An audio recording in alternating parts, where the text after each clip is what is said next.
Hey, how are you now? It's James Whelan here, and you are bang in time just to hear what is it? The Theory of Thing Investment podcast brought to you by Wakey Wakey Energy Drink, or whatever it is that they have. Anyway, it's a beautiful thing. My name is James Whelan, Managing Director of the Barclay Pierce Capital's Wealth Management Team. I'm joined here by Heath Moss of HLM Investments. Heath, how are you now? Fantastic, mate. Fantastic. Looking to roll into the weekend. Been a Mate, big week as usual. But yeah, what have you been up to, mate? Mate, just lining them up, filling them in. We've had RIU conference, 3 days of RIU sessions. We're doing this really, really big push to sort of, I'm not going to go into company strategy or anything that's going on Yep. there, but we're just doing a big push to get out there and see more companies on the ground, grassroots, see companies, see investors, see mining services, things like that. Getting the name and the network not only out, but also being able to sort of fill our saddlebags with new and fresh ideas. Mm-hmm. And so you can't half-ass a conference. No. You can't just go, oh, we're just going to send someone down and they're just going to show you everything. It's like, no, if I do it, you do it, you do it hard. If you're not going to, yeah, don't play if you're not going to win. Um, Any major themes from the conference? some Anything? some actually some substantial ones, but just with regards to that, doing conference proper is like because it's all about what happens afterwards. Going Yep. catching a lunch, or getting on the beers with the guys afterwards, and really just having a session, talking some shop with other brokers, other investors, and the companies themselves as well, and the media services guys around the place too. Um, it taxes you. It takes a lot. I'm a broken man on a Friday. I'm made of stronger stuff. I'm built for this industry. But it does at the ripe old age. I turn 44 next week, Heath. Bloody hell, mate. It's gonna Getting stop. there. It's got to stop soon, right? I'm not. The chicken is not as springy as she used to be, if you know what I mean. Spe- Um, Speaking of old age, I went to Offspring and Simple Plan on Sunday night on a concert here in Adelaide, and Simple I plan. was Not a pretty. perfect It's person. Is that them? Yeah, yeah, that's them. yeah, yeah. Revisiting my youth. I was God. pretty close to the front on the floor, and I paid for it the next day. My legs and calves were really sore. I'm not built for it anymore.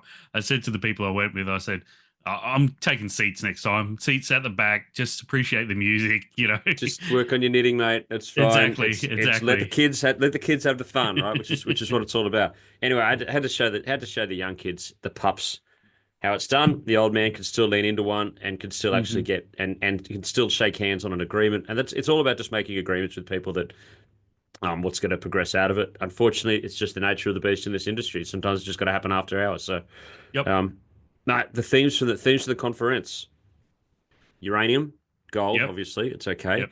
Copper is still copper. Anything else, not really want to know about. It's funny that some of the companies and the smaller things that they've got that suddenly comes to the fore if China chooses to stop exporting it. Yeah, Suddenly, yeah, those rare earths that you had in that other tenement and that little site that you had backed around and back nowhere, suddenly they become quite important.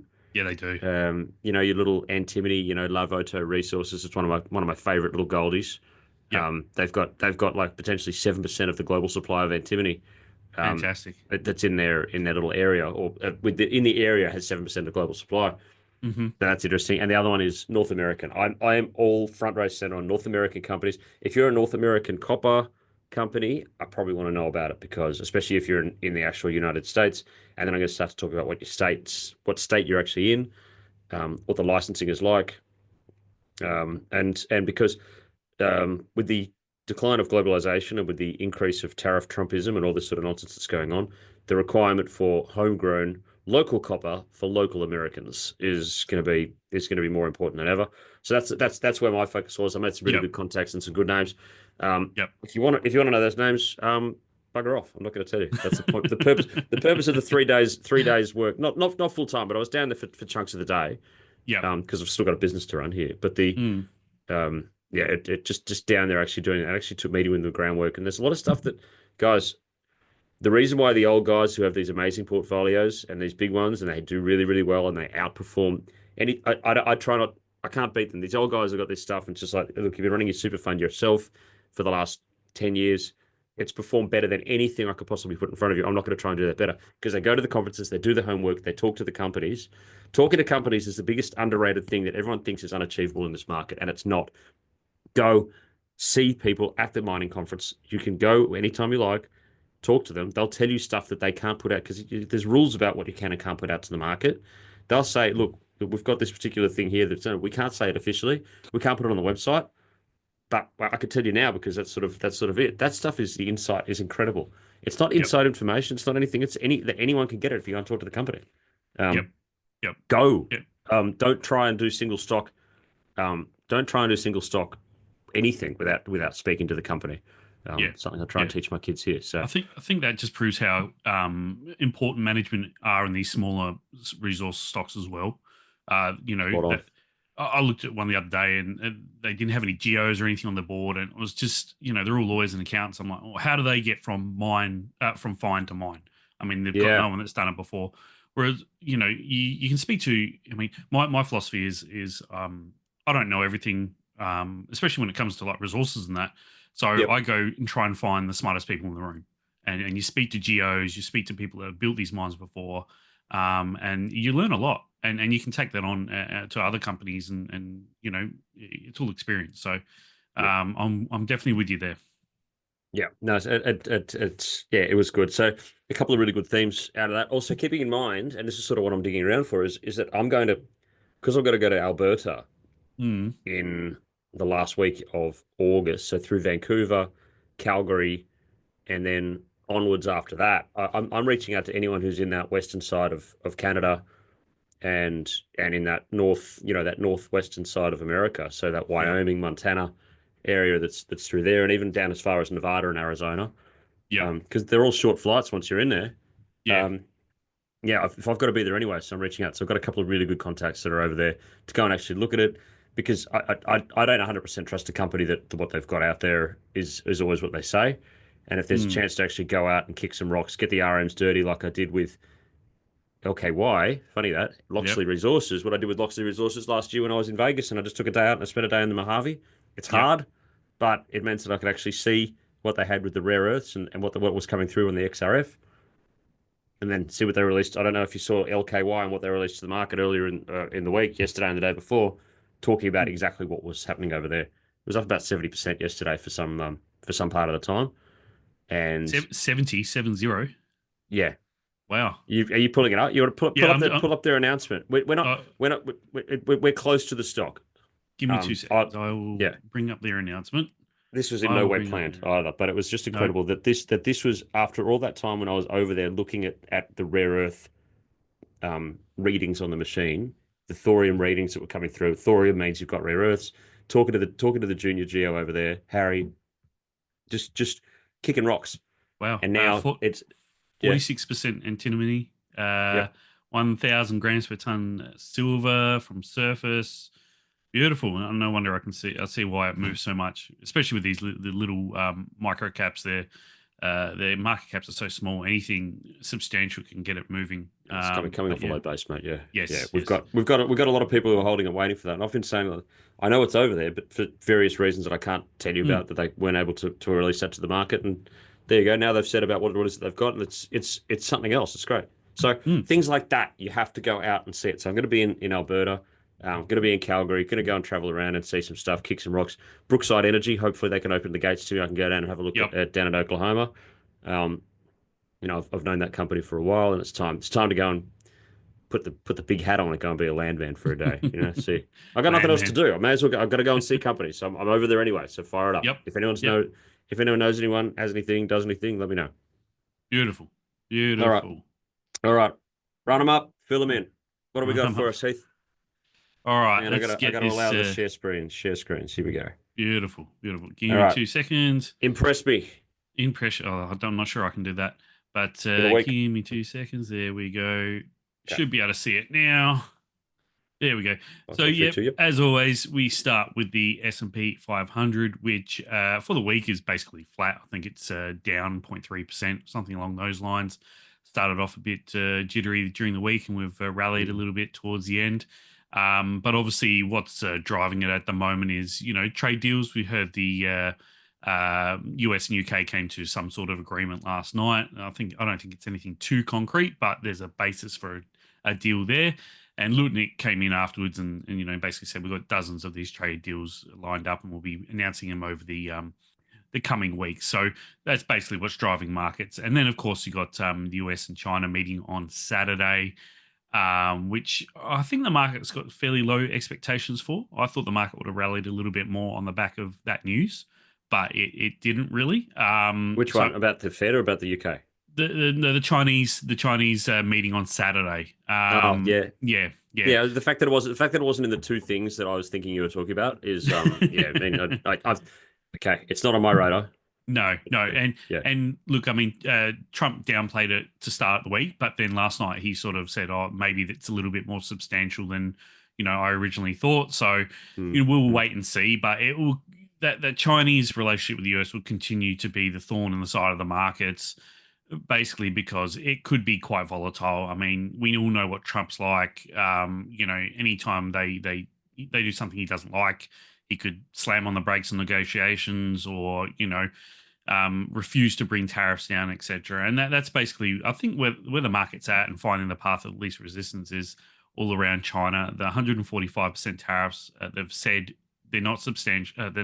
They can't keep them on, basically, and that they need to come down. So the longer they stay down, the more hurt it does. In Q2, the Q1 numbers, and even numbers coming out now, are not showing any real pain from the tariffs. I know we have seen trade and shipping numbers and that down, but that's only natural because there's so much front loaded into these tariffs to get ahead of them. We saw that in the GDP numbers. Yeah, that dropped first quarter GDP that just showed how much had been stacked into.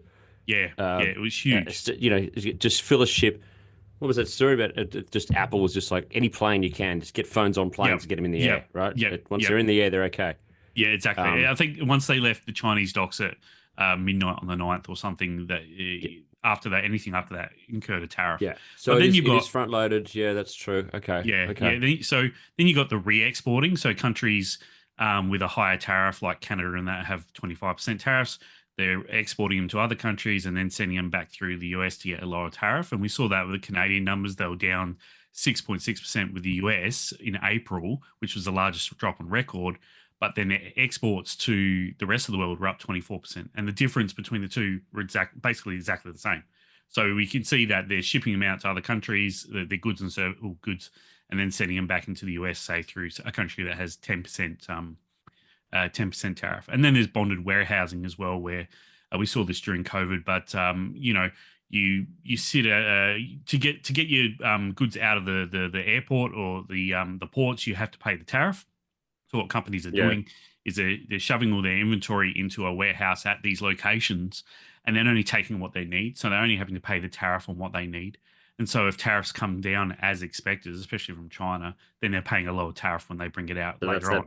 The bonded warehouse thing. That's right. So, so things aren't, I think, like I said, Liberation Day was the worst case scenario, was the worst of the worst. And it's only got better from then. I think that's why the market has bounced. But obviously the risks moving forward in Q2 are those macro numbers. If some of that hard data like jobs and that starts peeling off, then I think we see the market retest those lows. And then in July, when we have the Q2 earnings reports, that's another risk event. That's when we're going to start to see the real impact of these tariffs on some of these companies, especially consumer discretionary stocks and that. But for now, I mean, earnings so far have been fantastic. They're up 12% for Q1 and versus 6% expected. Yep. And the commentary and guidance has been better than expected. We've seen companies like airlines and Ford and that withdrawn their guidance because they can't predict what's going to happen. And some other discretionary stuff has been also withdrawn. But then you've got companies like Visa and MasterCard who do most of the transactions around the world. And they're saying, well, we're not seeing any slowdown in the US in spending, and it's far from recessionary. So this and that was real-time data. That was up until that day that they reported, which was only last week. So the US consumer still isn't phased by it just yet. But the worst could still come. So what's next? Next. You're boring me. What do we? Yields, 10-year yield, really choppy, trading between, say, that 415 and 440 yield range. Obviously, the Fed held this week, and their commentary was basically saying, we see risk to jobs coming off, and we see risk to high inflation. Yeah, we'll wait and see. It was a wait and see because, and I was sort of thinking about where they have to stand in this sort of thing. They can't go and say, oh, if the tariffs stay, then we will then that's going to be inflationary. Then that means we don't have to do anything. They actually they can't front run what could be, this bizarre negotiating strategy of Trump of just like, say this is going to be insane, and then it's not. The Fed can't react on that because it No, actually hasn't actually happened. It hasn't actually caused a result yet. If they go no. ahead and they want to, and they want to get a bit hawkish on stuff that Hmm. hasn't actually happened yet, then that's going to be even worse. Yep. Um, Yep. Exactly. nor can they cut based on stuff that hasn't happened either. So No, no. it's spot on. It's spot on. As usual, J Powell's doing the best he can in an insane situation. Yep. Yep. And he's, I mean, imagine being Jay Power and what you've had to go through. Nope. The last, since his first term, he's had COVID. He's Yeah, had last time I did that, I had to change the sheets. Yeah, it's and then he's had inflation go to 9%, and now he's Yeah. got this tariff trade war. So it hasn't been easy, and he's worth every dime he's paid. I think he's done a good job. I think so. Yeah. So that was the 10-year. The 2-year. Up again, trending down rather than sideways. I think the peaks are getting lower and the lows are getting lower. So I think there is trending down there slightly, and the spread between the 2 and 10 year is widening, which is not a good signal. So, but I mean, look, what is it? Was it Polymarkets that was saying last week about a 75% chance of recession, or something along those lines? That's come off. So, I mean, maybe yields are suggesting that there could be a recession around the corner. I'm not convinced just yet. I'm still saying it's a slowdown, not a recession. And I'm going to call very light recession. Yeah. Okay, we'll put a beer on it. It's not going to be a happy beer, but I think it's going to be it will be a technical recession that'll be like, yep, that's what happened. I still very much believe the fact that because things haven't been ordered and done and booked and need to be done for later on, physically people and places won't be able to supply the things they need to. They actually won't be able to sell them. They'll have to let go of staff, and this is the reason why that employment levels have stayed fairly strong. And this is annoying. Everyone who's just like, oh, employment levels are strong. It's just like, if you knew how much of a hassle it was trying to find people after COVID, it's got to be like the day before you declare bankruptcy, you're going to get rid of those people. Yeah. You can't go back and try and find people again. It was an absolute nightmare, and that's Morgan Stanley that's their theory on it. That's just people are not letting go of folks because because it's just too hard, because it was just like the pain of trying to backfill them. If they then need to is just too much. So they're hoping that it'll all blow over. The last thing you want to do is have to go and find new staff after this nonsense, because people are painful. Trust me. Yeah, and it's only going to get worse because obviously Trump and that are exporting or sending people back to their home countries. So sort of that potential labor force is only getting smaller. So I can see that being a definite reason why people are being held on to so much. But we're not seeing it so much in discretionary retail and tech. I think companies are happy to let go there. I think it's more in construction and skilled labor and stuff like that. They're hanging on to them until the death, like you said. So what do we got next? Gold. I've currently got my eldest daughter texting me about what she should get for Mother's Day. Oh, really? I'm just like, I've been hassling you about this for the better part of a week, honey. Don't you be at me at Friday at 10:56 and start talking about what you want to get her. Oh no! That ship sailed, buddy. Yeah, I did. I did shopping with our kids last Saturday, I think it was. Got it out the way before it was all done. So we're all happily done. So, but I got a nice little basket off to my mother too in Orange. It should be delivered today or yesterday, but I don't know. I'll find out when I get a message from her saying thank you. Fantastic, fantastic. Yeah. But anyway, speaking of Mother's Day, you mean gold? Maybe that's a good segue. Yeah, someone wants to buy their mum some gold, a gold necklace or earrings or something like that. But gold's been really, really choppy. We saw it hit those highs a couple of weeks ago, around 3,000, I think 3,500. It touched. Come off. It's around 3,300 at the moment, US an ounce. Really choppy. I think this is US dollar dependent. If the US dollar decides to bounce on the back of some of these trade deals, etc., which I think it could, because it is looking oversold around these levels, then gold's going to struggle and come back to say that 3,100 mark, at worst 2,800. But I've taken a little bit off the top with gold and the gold companies I've held, just simply on the back of that. I think it's just run really hard, and it's pushing against it now. I think we could see some come off the top of gold at the moment. Yeah, Longer yeah. term, I mean, yeah, longer Mate, term. if people are relaxing on the tariff unwind, Yep. then yeah, gold's not going to be a hit. No, But no. is still a long term buy, and I think that everyone got the message that you got to have gold in your portfolio in some way or another. Yeah. Yep. It just potentially, just don't go chasing it up to 5,000 right now. It's going to get there. It's just going to be a while. Exactly. I generally allocate about 5% in client portfolios to gold. 5.5.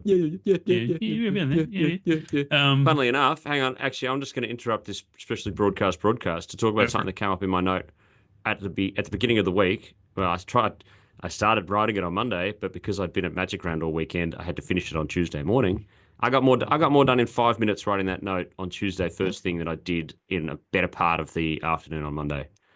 Yep. I had weekends worth of work, because amazingly I do have to work on the weekend in this job. Yep. I had a weekend's worth of work that I just had to go and back up and get through. And hot damn, it's hard to do when you had a whole weekend just sort of watching football. But hang on, I'm just pulling up the thing for you here. All right, I'll stop sharing. Okay, no, here we go. I got it here. Okay, so Yep. I'm just going to share. You stop sharing and me start sharing, and then we'll start. So this is a. Here we go. Share. Bang. This is out of UBS. A lot of people were throwing this around at the beginning of the week. This is the portfolio breakup, the structure that most of an average family office around the world. And this is from UBS, so they're a big family office, guys. And it splits it out beautifully. So right from the center of the circle, I love charts like this. I absorb this sort of stuff. Yep. Just right to the middle. 42% in alts, 58% in traditional asset classes. Wow. Of the alts, 22% in private equity, 10% in real estate, 5% hedge funds, and you got to squint. So art and antiques is 1%, less than 1% in commodities, and about 1% in gold or precious metals. That's Fantastic. it. Of all this stuff of gold and what's going on and everything like that, the family office is supposed to be at the front of a full diversified portfolio that can go into anything and anywhere, because you can be mandated to do anything. Has 1% holding in gold.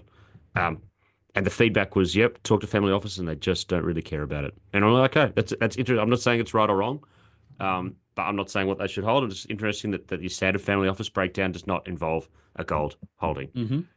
That's it. Back to you. That's interesting. It is. It's fascinating. Fascinating. I'll bring you nothing but interest to you, mate. Next. So that's gold. I think, like I said, I've taken some off the top, and just still holding what I've got there, but taking some off the top. So oil's the big one, and it's quite ugly. We saw during the week. Now the initial fall here, you can see these large candles here. That's Liberation Day. And obviously, the fear is they're slowing demand for oil as logistics and shipping, etc., would slow down and have slowed down now in the Q2.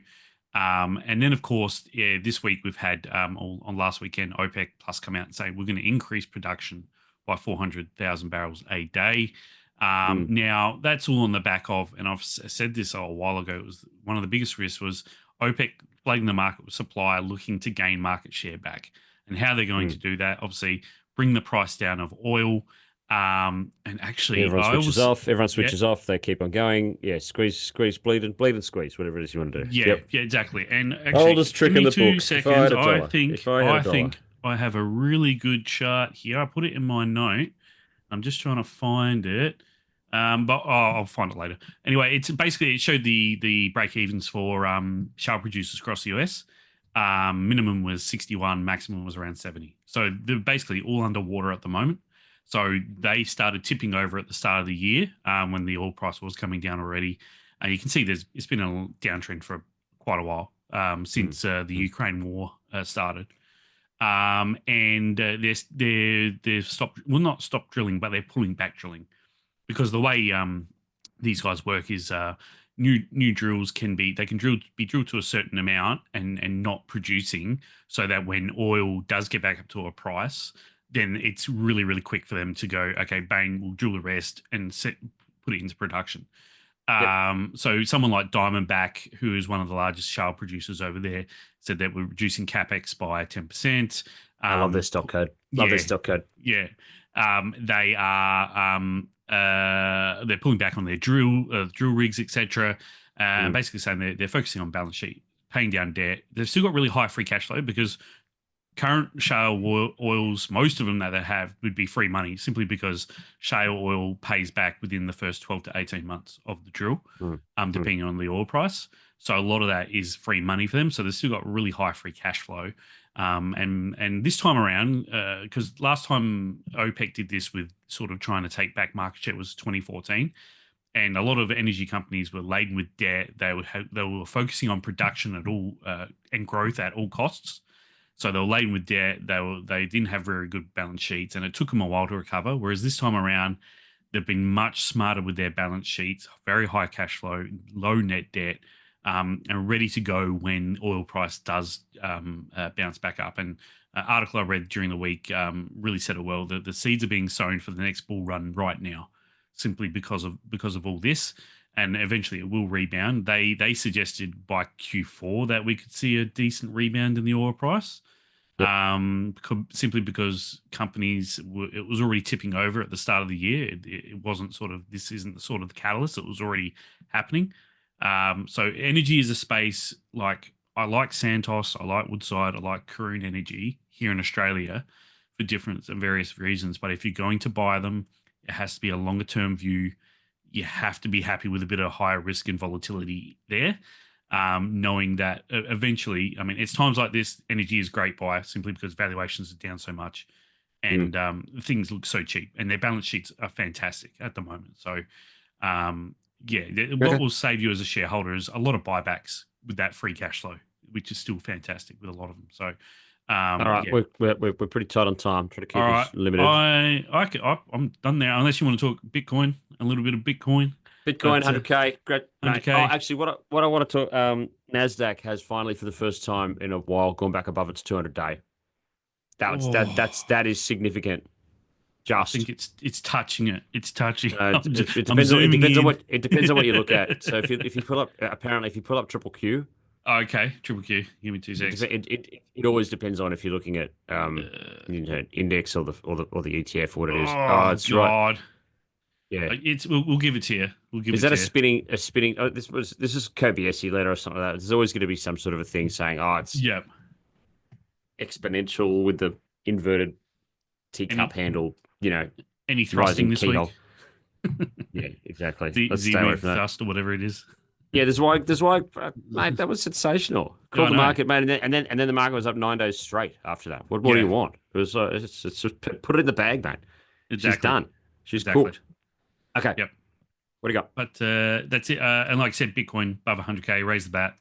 Looking really good. And this, one thing to say about Bitcoin over the last probably 18 months, 2 years, it's been a really good leading indicator. Bitcoin started moving before. Bitcoin's the first to move. Yeah, before the Nasdaq and the S&P 500 started moving. Always the first to move, mate.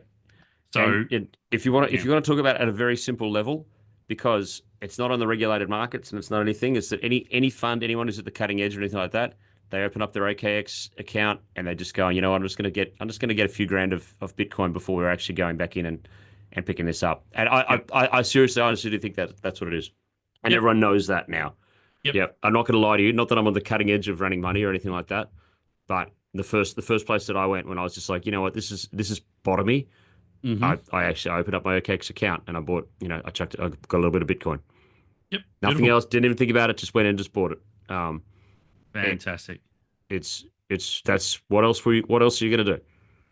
Buy calls buy on the XJO or Trump coin or. Okay. No, I'm just thinking on market. I mean, there's no. Yeah. You got a levered. I'm not going to go into a levered.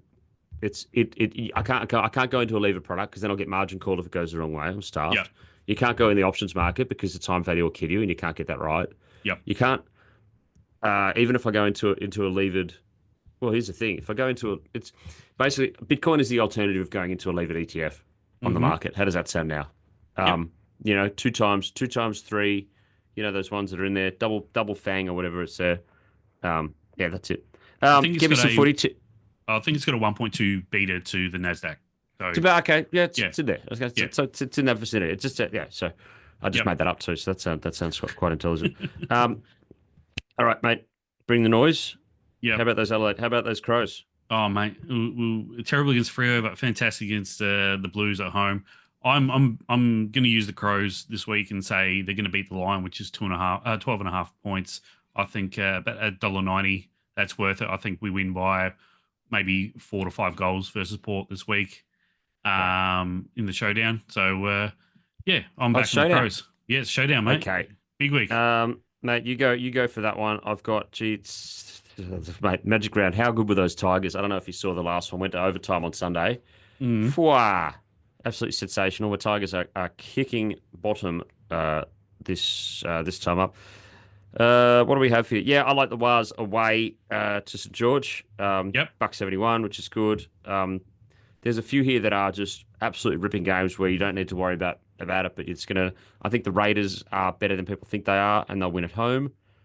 Raiders, Wars, Panthers on the ascendancy again, playing some amazing football as well, and I think that they'll get that too. So I'll take the Raiders into the Wars, into the Panthers, and see how we go.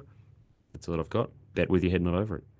No, we're not a gambling podcast. It's just two guys talking shop. Exactly, mate. That's it. That's all I've got for the week. That's it. I'm done. I've got a couple of really good ideas. Don't forget, now's the time for tax loss selling. Whatever you want to do, consolidate into some other stuff. Congratulations on Impact Minerals as well for the work that they've done. They got that shortfall. It's literally just sort of piecing things together last minute, but they presented really well. Mike Jones presented really well. They have bought the pilot plant and they are now 2 years ahead of schedule on getting things done. Fantastic. The amazing things that work. If we pick and stick companies, we picked and we stick and we're fantastic. So it's good. Really happy to be aligned with them. Fantastic. Go well, everyone, this weekend. I hope that your teams respectively do what they need to do and you stay out of the weather. Love your mum. If she's listening. Happy Mother's Day. Not, happy Mother's Day to you and to all the mums out there. And to people. To give them a hug because they're not around forever and, whatever. Anyway. All right, mate. Give them the lumber. I'll talk to you later. I'm going to start signing off by saying give them the lumber. What do you reckon? Give them the lumber. Okay? Have a good one. See ya. Doesn't have to mean anyway. Talk to you, mate. Bye.